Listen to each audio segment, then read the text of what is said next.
नमो अरिहन्ताण नमो सिद्धाणं नमो आयरी याणं नमो गजायाणं नमो लोभे सौवसाहुणम्।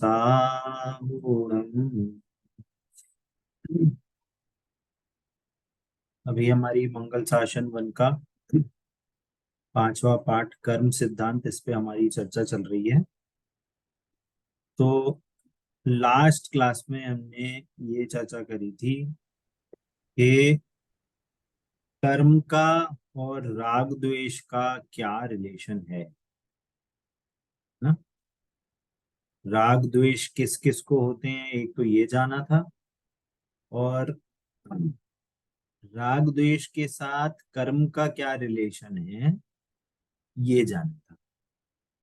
सभी को ख्याल में आता है कि जो विराधक जीव है, अज्ञानी जीव है, जो आत्मा और शरीर के भेद को नहीं समझता, आत्मा और शरीर को एक रूप ही जानता है, शरीर को ही आत्मा जानता है, उसी को ही अपना स्वरूप जानता है, तो ऐसे जीव को पुरुषार्थ का अभाव है।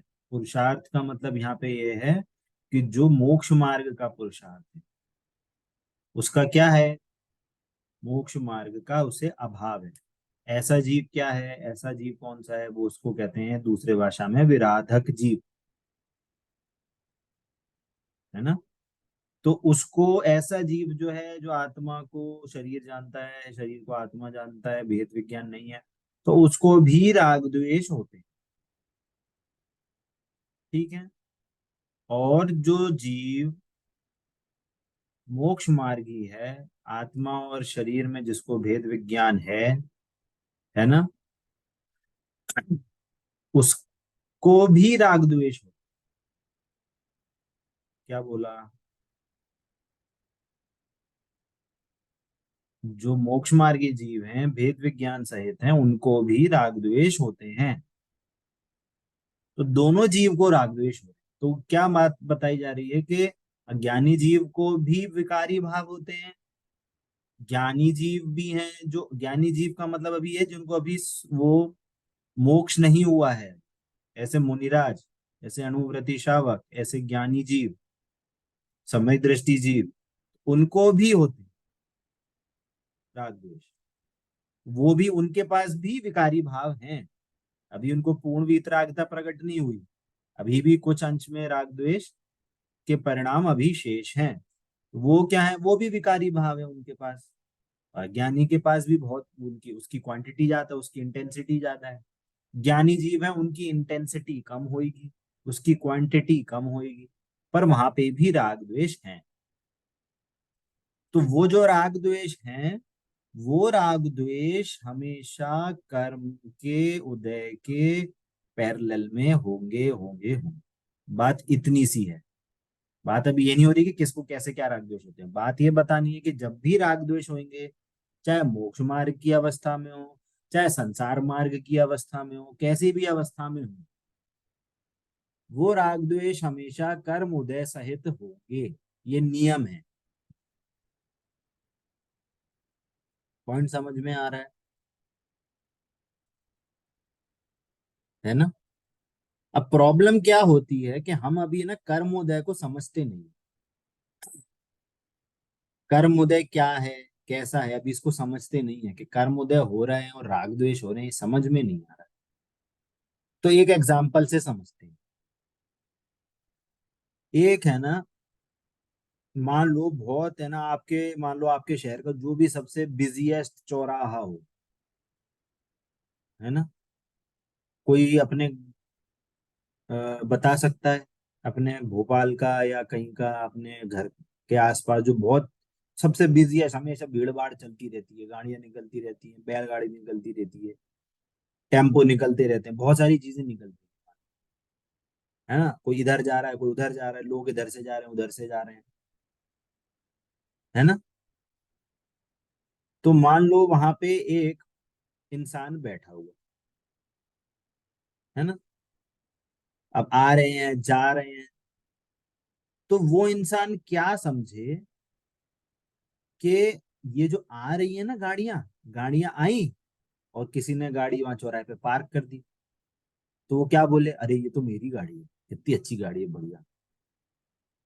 और वो गाड़ी जाने लगे तो, अरे क्यों जा रही है, अरे इतनी बढ़िया तो थी मेरी गाड़ी, देखो कोई मेरी गाड़ी उठा के ले जा रहा है, ऐसा सोचे। किसी गाड़ी को ठोकर लग जाए जो खड़ी हुई थी, उसने बैल ने आके सींग मार दिया, गाड़ी को गिरा दिया मोटरसाइकिल को, तो रोने लगे, अरे मेरी मोटरसाइकिल तोड़ दी, ये क्या कर दिया, अब मैं कैसे करूंगा काम, कैसे जाऊंगा घर। मतलब बेफिजूली सोच रहा है। समझ में आ रही है बात? उसका क्या है, थोड़ा ऊपर से स्क्रू ढीला है। अब ये दृश्य आपको समझ में आ रहा है? अच्छा, वहां पे गाड़ी आ रही थी, जा रही थी, वहां पे उसको आने जाने में उसको कुछ फायदा हो रहा था क्या? गाड़ी आई, पार्क हो गई, कुछ कुछ कुछ फायदा नहीं है, गाड़ी चली गई वहां से तो कोई नुकसान नहीं हो रहा। वो आदमी क्या कर रहा था, आदमी क्या था, उन चीजों को मात्र जान रहा, उसका कोई रिलेशन नहीं था उससे, पर वो क्या कर रहा है, बेफिजूली राग द्वेष कर रहा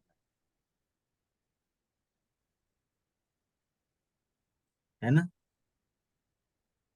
तो अब ये बताइए कि उस राग द्वेष का कारण कौन है? वो भीड़ भड़क का राग द्वेष का कारण है, गाड़ी आना राग द्वेष का कारण है, गाड़ी को जाना राग द्वेष का कारण है, कि वहां पे टक्कर हो गई वो उसका कारण है, वो जो आदमी के विचलित परिणाम हो रहे हैं उसका कारण क्या है? स्वयं उसकी अज्ञानता। स्वयं नहीं है कारण, स्वयं की अज्ञानता उसकी कारण अज्ञान। है ना? तो अज्ञानता के कारण उसको बेफिजूली के परिणाम हो रहे हैं, उसका बाहर से क्या है, कोई रिलेशन नहीं है। वैसे ही सेम टू सेम आत्मा और कर्म और पुद्गल के साथ सेम रिलेशन है।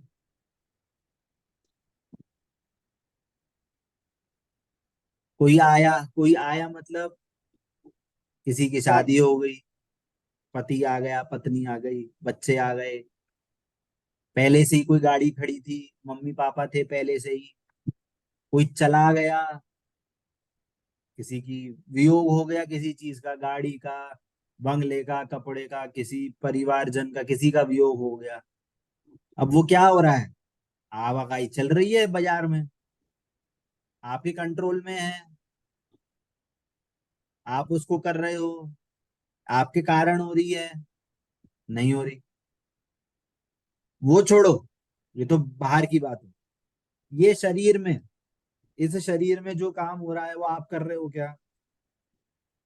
आप भोजन, ऐसे का आपने भोजन गया मुंह पे, अब यहां से लेके निकलने तक वो कौन सा पार्ट एब्जॉर्ब होना है, कौन सा मलमूत्र में जाना है, कौन सा हड्डी बनना है, कौन सा खून बनना है, ये कौन डिसाइड कर रहा है? तो ये काम तो हो रहा है ना, कौन से परमाणु आंख में जाने हैं, कौन से परमाणु नाक में जाने हैं, कौन से परमाणु बाल बनने हैं, ये कौन डिसाइड कर? मतलब ये सारे काम अपने आप हो रहे हैं ना, और हम बेफुजूली में बोले हमारे सफेद बाल हो गए, अरे बाप रे, हम सब हमारे बाल सफेद हो गए, हमारी झुर्रियां आ गई। तो इसका कारण कौन है? वो स्वयं उसकी अज्ञानता उसका कारण। तो जब ये सब काम अज्ञानता होती है, राग द्वेष होते हैं ना, तो ये सब कर्माधीन है, जो शरीर की अवस्था हो रही है ना, ये कर्माधीन है। कर्म का उदय होगा तो सफेद बाल हो जाएंगे, कर्म का उदय नहीं होगा तो नहीं होगा। कर्म का उदय होगा तो झुर्रियां आ जाएंगी, कर्म का उदय होगा तो पिंपल आ जाएंगे, कर्म का उदय होगा तो हाथ में दर्द होगा, कर्म का उदय होगा तो पैर में दर्द होगा, कर्म का उदय होगा तो गोरे हो जाओगे, कर्म का उदय होगा तो आंख अच्छी हो जाएगी, कर्म का उदय होगा तो चश्मा उतर जाएगा, कर्म का उदय होगा तो बीमारी सही हो जाएगी, खांसी जुकाम सही हो जाएगा। ये सब कर्माधीन है। तो ये क्या हो रहा है, ये स्वयं अपने आप काम हो रहे हैं सारे इंडिपेंडेंट। तो जैसे वो ज्ञान, मतलब वो जो जीव था वहां, जो आदमी बैठा था, वो बेफजूली में राग द्वेष कर रहा था, वैसे ही यहाँ जीव बेफजूली में राग द्वेष करता है। और उस राग द्वेष जब भी होते हैं तब तब वो कर्मों का बंध अपने आप होता है। क्लियर हो रही है बात? नहीं? हाँ कि नहीं? हो रही हो रही है। हो रही है। हाँ, तो चलिए वापस इस चैप्टर पे चलते हैं। ठीक है। हाँ, अब यहाँ पे जो कल बात हमने करी थी कि अब जो जिनवाणी में जो कथन होता है वो दो प्रकार से होता है। एक कथन होता है उपादान से, जो अभी तक जो हम चर्चा करते आए हैं ये उपादान से चर्चा हुई है। उपादान से मतलब कि जीव ने ही राग द्वेष करे हैं, जीव की ही गलती है, जीव ने अपनी भूल के कारण राग द्वेष करा है, किसी और ने राग द्वेष नहीं करा है, जीव की ही गलती है। ये सेंटेंस अपन ने पढ़ लिया है ना? ये एक शैली है जिनवाणी के उपादान से बात करना। तो जिनवाणी में एक दूसरी शैली भी है जिसको हम बोलते हैं निमित्त के आधार से कथन कर। निमित्त का मतलब वो स्वयं तो कार्य नहीं कर रहा, पर कार्य जब हुआ है तो उस टाइम उसके अनुकूल होने का आरोप उस पर आया है। क्लियर हो रही है बात? तो ये वाली बात हम निमित्त को मुख्य करके बात कर रहे हैं। पर ये ध्यान से समझना, निमित्त ने कार्य नहीं किया है। जो हमारी पहली अंडरस्टैंडिंग थी वो इंटैक्ट रहेगी कि गलती तो जीव की ही है, जीव ने ही राग द्वेष करे, ये वाली अंडरस्टैंडिंग इंटैक्ट रहेगी। हमारा बस जो कहने का तरीका है वो चेंज हुआ है, बात हम वही कह रहे हैं। हम कान ऐसे पकड़े या दूसरे हाथ से ऐसे घुमा के पकड़े, कान वही पकड़ा जा रहा है, बात वही कही जा रही है कि जीव ने ही गलती करी है। परंतु उस टाइम कर्म का उदय था, तो हम निमित्त को मुख्य करके कर्म के एंगल से भी बात कह सकते हैं। क्या बोल रहा हूँ, वर्ड मीनिंग बहुत समझना। कर्म की बात हम कह सकते हैं, कर्म की बात कह के हम ये नहीं बताना चाह रहे कि कर्म ने राग द्वेष कराए। पॉइंट समझ में आ रहा है? नहीं आ रहा है समझ में? धर्मेश जी को समझ में नहीं आया? एक बार वापस। मैं तो क्या बोल, ये वाला पॉइंट फिर से बताइए। देखो एक बार यहां से एक बार लाइन वापस से समझ।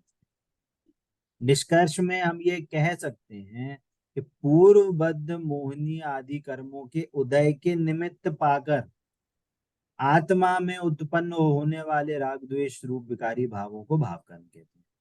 ठीक है, एक ये डेफिनेशन थी। भाव कर्म की एक और डेफिनेशन क्या आई थी कि जीव के जो रागादि विकारी भाव है वो भाव कर्म है, ये जीव की स्वयं की भूल है। हाँ। दोनों डेफिनेशन में अंतर समझ में आ रहा है?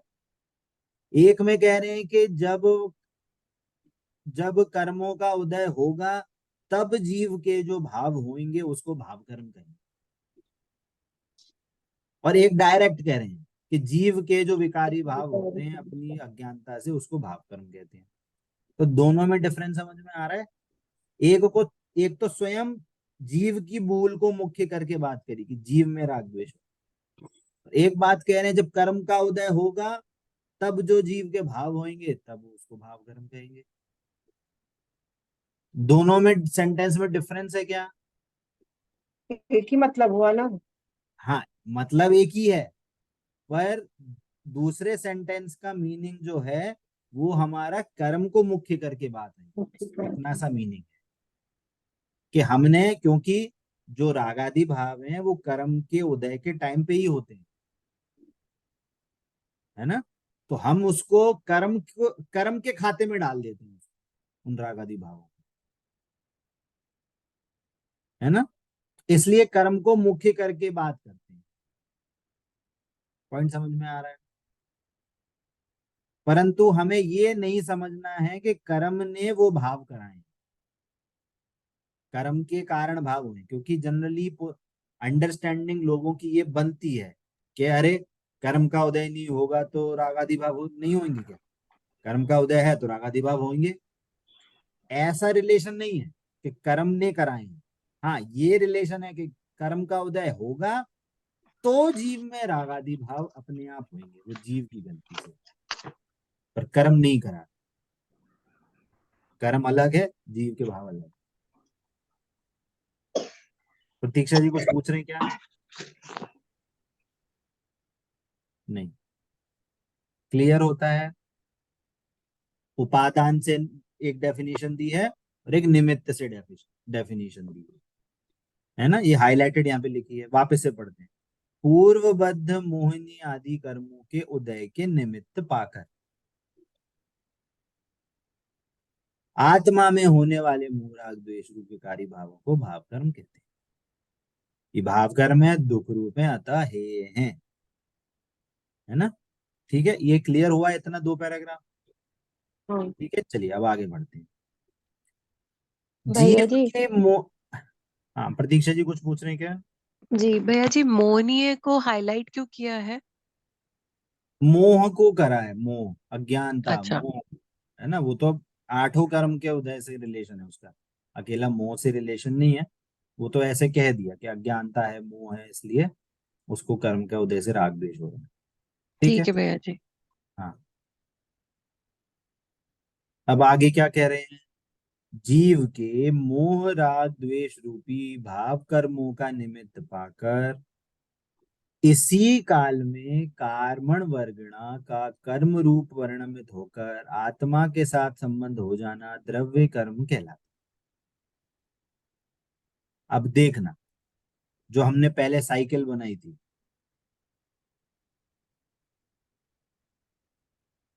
देखो, जीव को क्या हुए?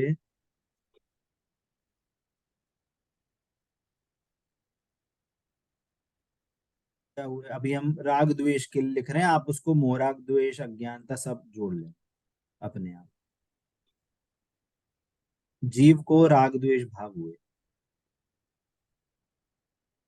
ठीक है। इसके इसके पैरेलल में यहाँ पे क्या हुआ? नहीं, ऐसे नहीं।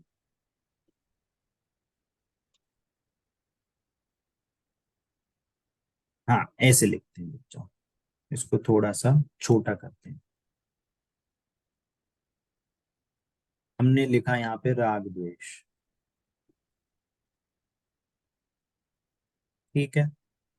ये राग द्वेष परिणाम हुए, ये किसके कारण हुए? ज्ञानता। न, बाहर से कहें तो अभी जो बात चल रही है, ये क्या है? ये है भाव कर्म। भाव कर्म, है ना। एक मिनट, वापस से यहाँ चार्ट पहले पूरा बना देता हूँ।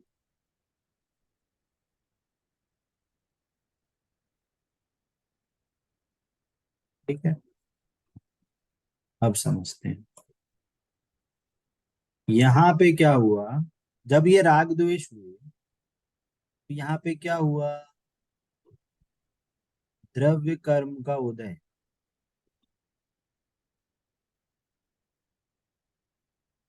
परंतु कैसे द्रव्य कर्म? पूर्वबद्ध।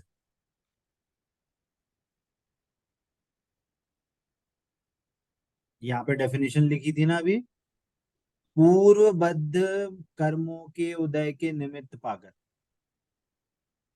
यहाँ पूर्व कर्म के द्रव्य कर्म का उदय हुआ, पूर्व में जो बांधे हुए कर्म थे, ठीक है। पूर्व में जो बांधे हुए कर्म थे उनका उदय हुआ, इसका मीनिंग क्या? बाहर में की जो कंडीशंस थी उसमें कुछ ना कुछ चेंज हुआ, शरीर में चेंज हुआ, संयोग में चेंज हुआ, कुछ भी एक्स वाई जेड, उसको देखकर जीव ने, जो अज्ञानता थी, मोह था, उसके साथ राग द्वेष उत्पन्न हुए उसी समय। राग द्वेष उत्पन्न हुए, और जब ये राग द्वेष उत्पन्न हुए ना, जिस टाइम, उसी टाइम पे जो राग द्वेष रूप जो परिणाम हुए, ठीक है। ये क्या हुआ? इसमें और इसमें निमित्त नैमित्तिक रिलेशन, पूर्व कर्म का उदय और राग द्वेष। पूर्व कर्म द्रव्य कर्म का उदय निमित्त था, और ये राग द्वेष जीव में उत्पन्न हुए। अब क्या हुआ कि जब उसी टाइम पे जो ये राग द्वेष उत्पन्न हुए ना, इनका निमित्त पाकर क्या हुआ कि जो कार्मण वर्गणा थी, कार्मण वर्गणा को आप समझ लो रॉ मटेरियल, कर्म का जो रॉ मटेरियल होता है इसको कार्मण वर्गणा कहते हैं। ठीक है, ये कार्मण वर्गणा कर्म रूप द्रव्य कर्म रूप चेंज हो गई और ये बंध गई।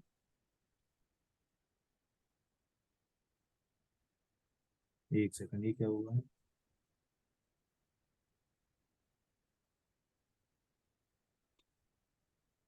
समझ में आ रहा है? एक समय में तीन काम हो रहे हैं। पूर्व का उदय हो रहा है,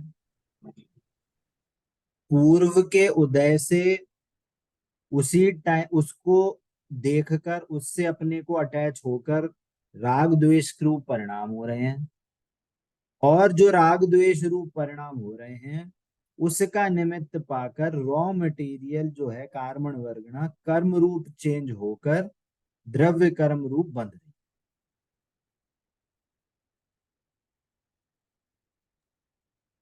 भैया जी, हाँ। पहले पहले के जो द्रव्य कर्म है उनका उदय हो रहा है, साथ साथ नए द्रव्य कर्म भी बन रहे हैं। यस। अब ये जो पूर्व, अब ये जो बंध गए, अब ये यहाँ पे ये थोड़ी चेंज हो जाएगी। ये जो बंधे ना नए, इसको हम ऐसे लिखते हैं।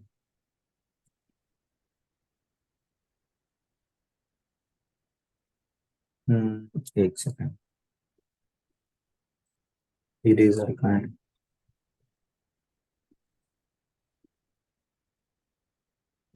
ये यहाँ पे लिखेंगे द्रव्य कर्म नए बंध गए।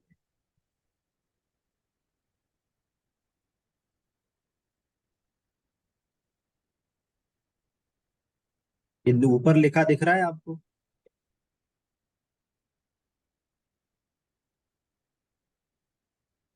कर्मठ वर्गणा ही लिखा है। ये हट जा रहा है, पता नहीं क्यों।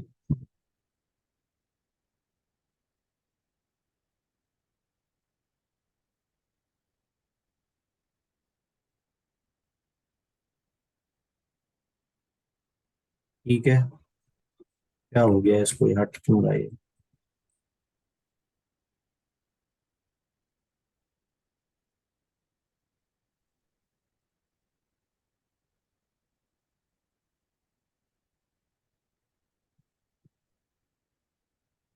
ठीक है, ये नए बंध गए। अब यहाँ पे, अब वो कितने टाइम के लिए बने? जितने टाइम के लिए बने, फॉर एग्जाम्पल 1 साल के लिए बन गए,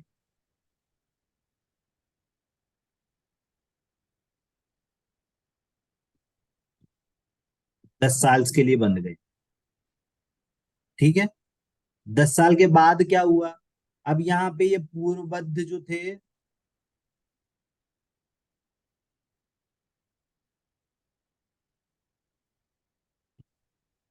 उनका टाइम खत्म होने पे ये वापस से 10 10 साल के बाद उदय आए,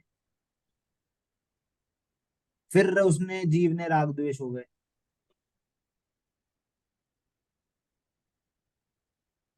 अब ये राग द्वेष हुए, फिर से क्या हुआ कि जो कार्बन वर्गना थी ना रॉ मटेरियल, फिर से क्या हुई, द्रव्य कर्म रूप चेंज हुई और वो बन गई।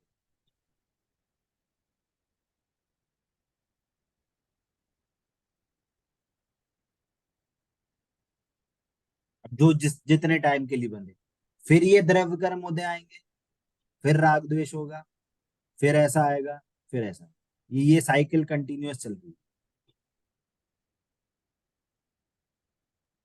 ये कन्वर्ट होते हैं यहाँ पे, कार्बन रूप क्या होती है, कर्म रूप कन्वर्ट होती है। समझ में आ रहा है?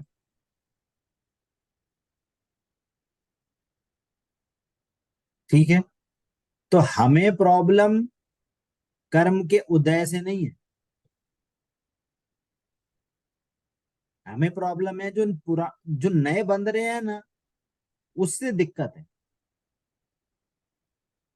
हमें। साइकिल, क्योंकि पूर्व में तो कर्म बंध चुके हैं, उसका तो आप कुछ नहीं कर सकते। वो तो उदय में आएंगे ही आएंगे, नियम है।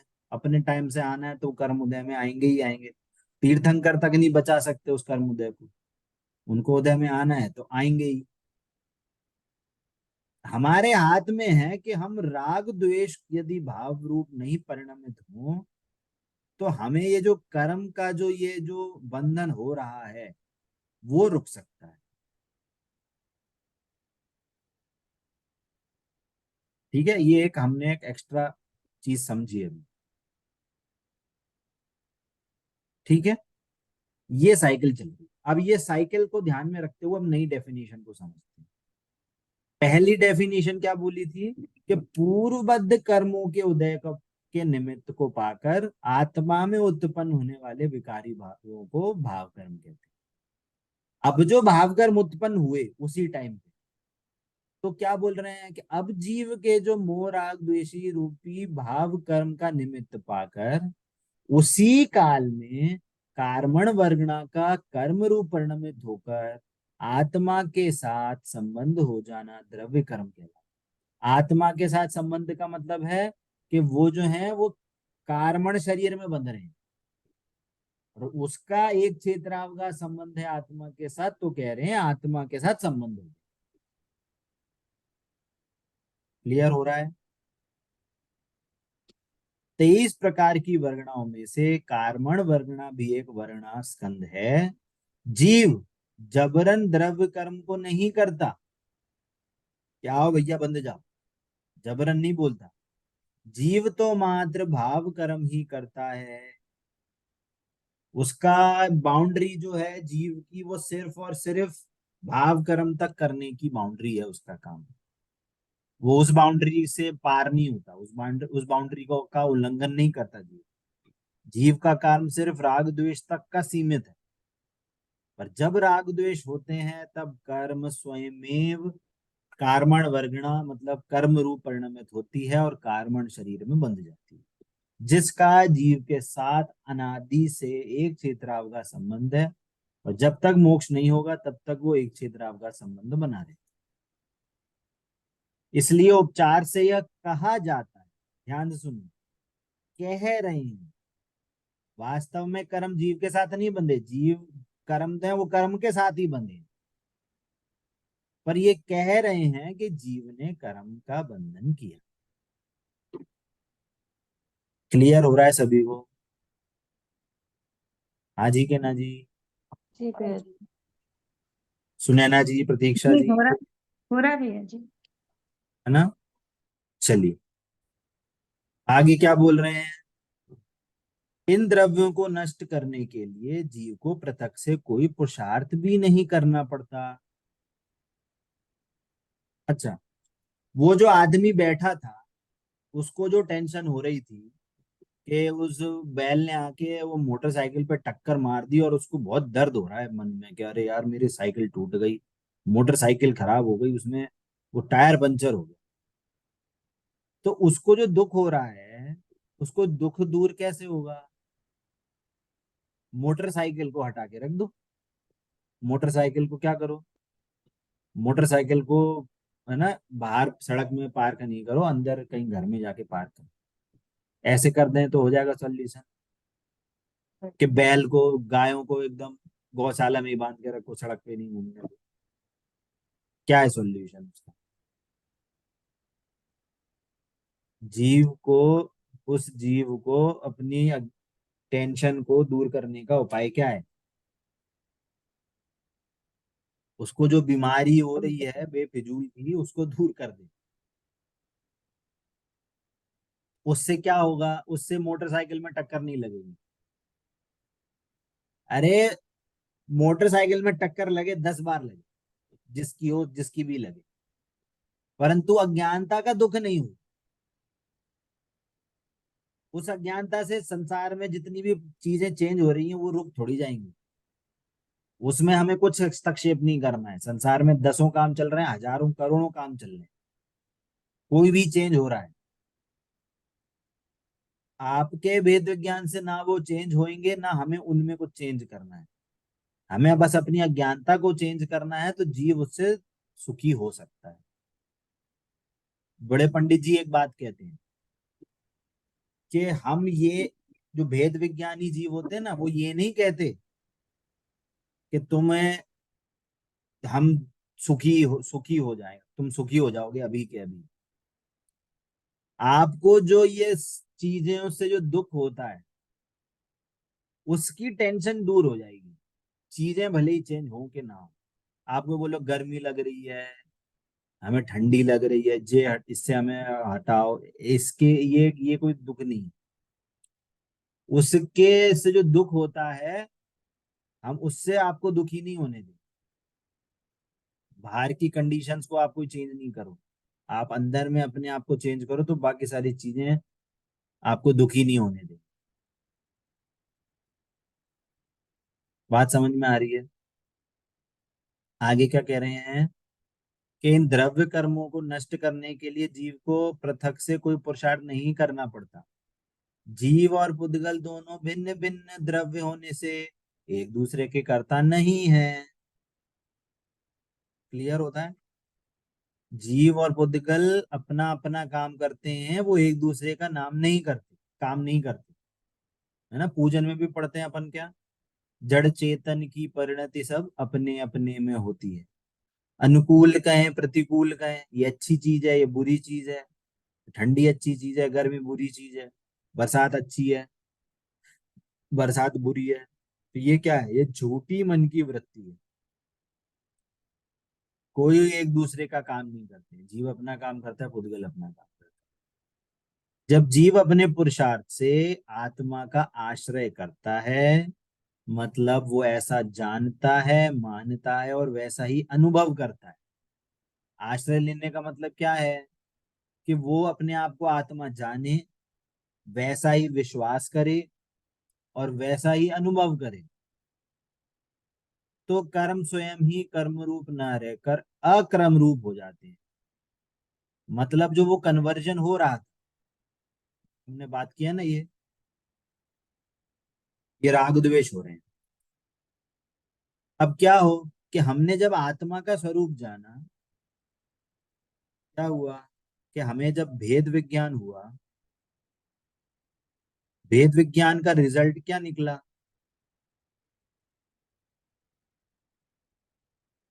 रिजल्ट क्या हुआ? ये शांति मिली। क्या हुआ? राग द्वेष,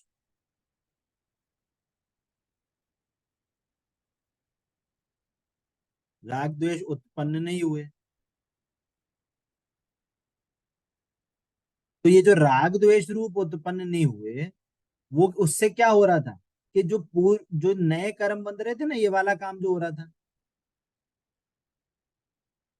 ये वाला काम जो हो रहा था, इसके कारण वो अब ये नहीं होगा। कन्वर्जन कार का द्रव्य कर्म जो बंध रहे थे, कार्मण वर्गण, अब जो द्रव्य कर्म रूप चेंज हो रही थी, कन्वर्ट हो रही थी, ये अब कन्वर्जन नहीं होगा।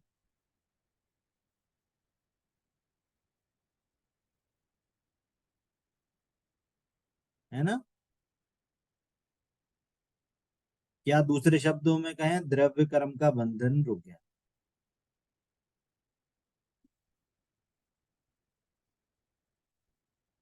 समझ में आया? भैया जी, आपने अभी बताया था कि मुनि महाराज जी को भी वो होता है, राग द्वेष तो होता है। हम्म। उन्होंने वेद विज्ञान कर लिया है, तो हम ये कह सकते हैं कि राग द्वेष जीरो नहीं होते, उत्पन्न कम होते हैं।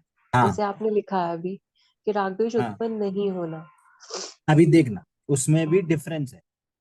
मतलब अब जैसे पहले बात करी थी कि जितने जितने अंश में वीतरागता है, उतने उतने राग द्वेष नहीं होंगे। पर जितने जितने अभी वीतरागता नहीं है, उतने राग द्वेष होते हैं। जैसे मुनिराज है, मुनिराज को घर गृहस्थी के राग द्वेष नहीं होंगे, कि भैया खाना बना के नहीं बना, कि भैया दाल चावल का लाना है, सब्जी लानी है, घी तेल कहाँ है, कुछ बिजनेस करना है, दुकान चलानी है, इस चीज के भाव होते हैं क्या?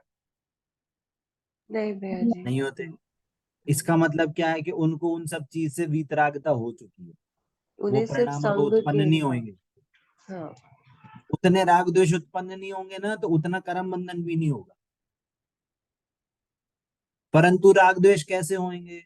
कि किसी संघ में, मान लो कोई अगर आचार्य देव है और किसी संघ में कोई मुनिराज है जिनकी चर्या नहीं सही हो रही, जो अपने डिसिप्लिन में नहीं रहते हैं आचार्य संघ में, कोई उनकी बात नहीं सुनते हैं, गलत काम करते हैं, या मतलब उनकी शिथिलता हो रही है, गलत काम मतलब शिथिलता हो रही है, आचरण में दिक्कत है, तो वो उनको दंड देते हैं, डांटते हैं, क्रोध करेंगे उन पे डांटने रूप।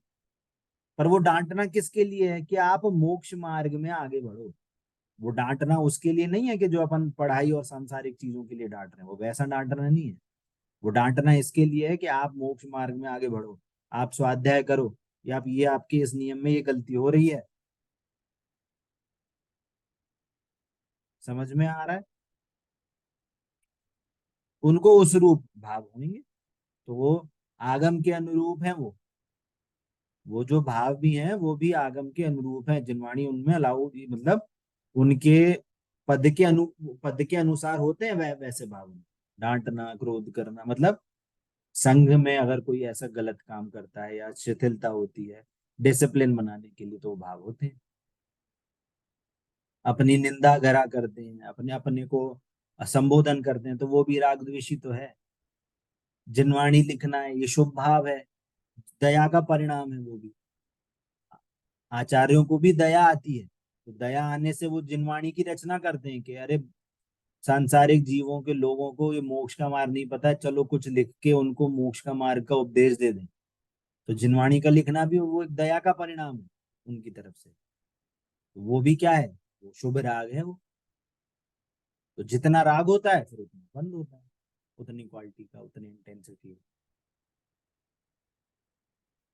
ठीक है। जी भैया जी। ठीक। हाँ।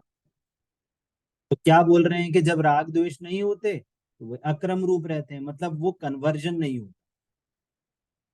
तो कार्मण वर्गणा थी, वो कार्मण वर्गणा ही बनी रहती है ना। अक्रम रूप हो जाते हैं, मतलब सामान्य वर्गणा रूप ही हो जाते हैं, वो कर्म रूप पर चेंज नहीं आता। उपचार से यह कहा जाता है कि जीव ने कर्म का अभाव किया, इसलिए ये उपचार से कहते हैं कि जीव ने कर्म का अभाव कर दिया। पर देखा जाए तो दो डिफरेंट प्रोसेस हुई, कि जीव में शांति उत्पन्न हुई, निश्चिंतता प्रकट हुई, वीतरागता प्रकट हुई, तो उससे क्या हुआ कि राग द्वेष उत्पन्न नहीं हुए। तो ये जीव के अंदर है, ये जीव के बाउंड्री के अंदर का काम है। और बाहर में क्या हुआ कि जो कार्मण वर्गणा जो कर्म में कन्वर्ट होती थी, वो कर्म में कन्वर्ट नहीं हुई, और कन्वर्ट नहीं हुई तो कर्म बंधन नहीं हुआ। तो वो कन्वर्जन वाली प्रोसेस नहीं हुई। क्यों नहीं हुई? क्योंकि राग द्वेष नहीं हुई। ऐसा कहने में आ जाता है कि जीव ने कर्मों का अभाव कर दिया। पॉइंट समझ में आ रहा है? जैसे सिद्ध क्षेत्र है, सिद्ध क्षेत्र में क्या है? अनंत सिद्ध भगवान है। तो वहां पे कारमण वर्गणा नहीं है क्या? अरे एकदम ठसाठस कारमण वर्गणा ऐसे आसपास में पूरी जगह भरी हुई है। पर वहां पे राग द्वेष है क्या? नहीं है वहां राग द्वेष। राग द्वेष नहीं है तो कारमण वर्गणा ऐसी है, ऐसी की ऐसी पड़ी हुई है करोड़ों अनंत काल से, तो कोई नहीं बंध रही, बंध ही नहीं रही। वहां जीव है, अनंत अनंत सिद्ध जीव है, पर उनको वहां पे बंधन नहीं हो रहा, कारमण वर्गणा है तो भी। क्यों? क्योंकि वहां राग द्वेष नहीं है। पॉइंट समझ में आ रहा है? द्रव्य कर्म आत्मा के लिए पर द्रव्य होने से ज्ञेय मात्र हैं, हे अथवा उपाधेय। ठीक है। जीव के भाव कर्म में द्रव्य कर्म निमित्त होने से उपचार से द्रव्य कर्म को दुख रूप और हे कहा जाता है। क्योंकि ये द्रव्य कर्म है, इनके निमित्त से भाव कर्म होते हैं, इनके पैरेलल में भाव कर्म होते हैं, इसलिए द्रव्य कर्म को भी उपचार से दुख रूप और हे कह दिया। ठीक है। ये पैराग्राफ क्लियर होता है सभी को? भैया जी ये क्लियर नहीं हो रहा है। क्या? लास्ट लाइन, द्रव्य कर्म आत्मा के लिए गे मात्र है, हे उपादाय नहीं, और फिर लास्ट में लिखा है कि भाव कर्म हाँ द्रव्य कर्म देखो, निमित्त होने, हाँ, गे का मतलब क्या होता है? जानने योग्य। जानने योग्य। ठीक है। हे का मतलब होता है त्यागने योग्य। उपादेय का मतलब होता है आश्रय लेने। तो आश्रय लेने योग्य। परद्रव्य, तो द्रव्य कर्म जो है वो तो परद्रव्य है, दूसरे तो आश्रय लेने योग्य तो है ही नहीं। चंचल जी आपके पास आते हैं, पहले उनका आंसर सुन लेते हैं, है ना। तो द्रव्य कर्म है वो तो उपादेय है ही नहीं। हे भी मना कर रहे हैं, क्योंकि वो जो परद्रव्य है वो सिर्फ गे है। क्यों? क्योंकि दूसरा द्रव्य है, हमारे में वो कुछ नहीं काम करता। उसका काम अलग होता है, मेरा काम अलग होता है। आपके घर में, आपके घर के बगल में पड़ोसी हैं, पड़ोसी के घर में कुछ होता है तो आप क्या करते हो? उनसे जाके लड़ाई करते हो? अरे उनके घर का काम है, उनके घर का मामला है, वो जाने, हम अपने घर के मामले को निपटाएंगे, हम अपने घर को देखेंगे। तो आपके लिए उनका घर क्या है? ये मान, है ना। इसलिए उसको गे भी कह रहे हैं।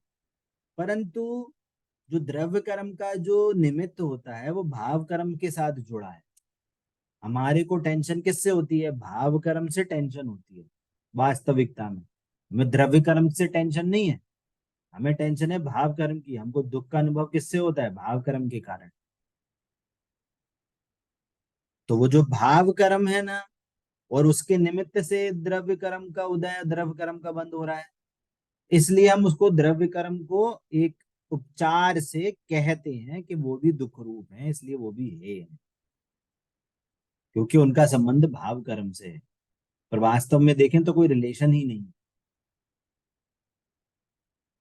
निमित्त ना। होने के जैसे, कारण उनको हे कह देते हैं। हाँ, जैसे मान लो अपना कोई बेटा हो, वो बिगड़ जाए, तो वास्तव में बाहर की जितनी भी चीजें क्या हैं, उसके लिए बाहर की चीजें थोड़ी बिगाड़ने का कारण है। वो तो स्वयं बिगड़ा है। स्वयं की, उसने जो स्वयं के डिसीजंस लिए उसके कारण से बिगड़ा कहलाया वो। पढ़ाई नहीं करता था, खेलता कूदता रहता था, गलत काम करता था, सिगरेट दारू पीता था, तो उसने डिसीजन किसने लिया? स्वयं ने डिसीजन लिया ना, तो स्वयं की गलती थी। परंतु हम संसार में हर किसी को, उसको वो नहीं कहेंगे दुख का कारण। जिस संगति के साथ रहता था, वो तीन चार पांच लड़के जो थे जिनके साथ वो उठता बैठता था, हम उसको हे कहेंगे एक एंगल से, कि भैया उसकी संगत, उन लोगों की संगति मत करो, गंदे लोग। वैसे ही जितने भी परद्रव्य हैं वास्तव में तो गे मात्र हैं, वो कुछ नहीं कराते हमको। ये है ना, उपाधि हैं, गे मात्र जानने योग्य हैं। हमारी गलती होती है तो राग द्वेष होते हैं, हम अपनी गलती सुधार लें तो राग द्वेष नहीं होंगे। परंतु जब राग द्वेष होते हैं तो वो आठ जो दोस्त हैं उनका संग मिलता है हमेशा। वो जब भी राग द्वेष करेगा तो जीव हमेशा आठ कर्मों के साथ ही मिलेगा। तो क्या कहते हैं कि ये द्रव्य कर्म भी दुख रूप है। ये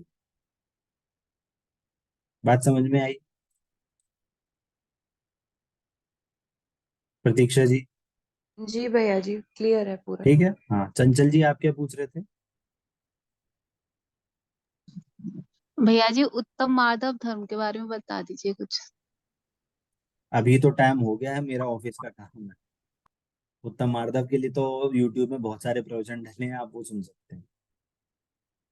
ठीक है, मैं आपको एक लिंक भेज दूंगा, वो सुन लीजिए। ओके ठीक है। भैया जी। अभी जो पढ़ा है उसमें किसी को कुछ कुछ डाउट है क्या आपको? चंचल जी? चलिए ठीक है। तो अभी हम यहीं पे इतना ही रखते हैं 45 मिनट्स के लिए, है ना। जिसको कोई चीज नहीं समझ में आई हो तो एक बार क्लास से वापस से समझिएगा। और अगर कोई डाउट हो तो आप नेक्स्ट क्लास में स्टार्टिंग में बिल्कुल पूछिए। आपको यदि कुछ नहीं समझ में आ रहा है तो आप क्लास में पहले आप आइए और उसमें से आप क्वेश्चन पूछिए, क्योंकि इस चैप्टर का बहुत हार्ड क्वेश्चन पेपर बनेगा। ठीक है। चलिए। जिनवाणी के ज्ञान से सूझे लोकालोक, सो वाणी मस्तके नमो सदा देत हूँ दो। बोले द्वादशान में जिनवाणी माता की जय हो जय हो जय। अहिंसा में जैन धर्म की जय हो जय हो जय हो। जय जिनेन्द्र सभी को। जय जिनेन्द्र सभी को।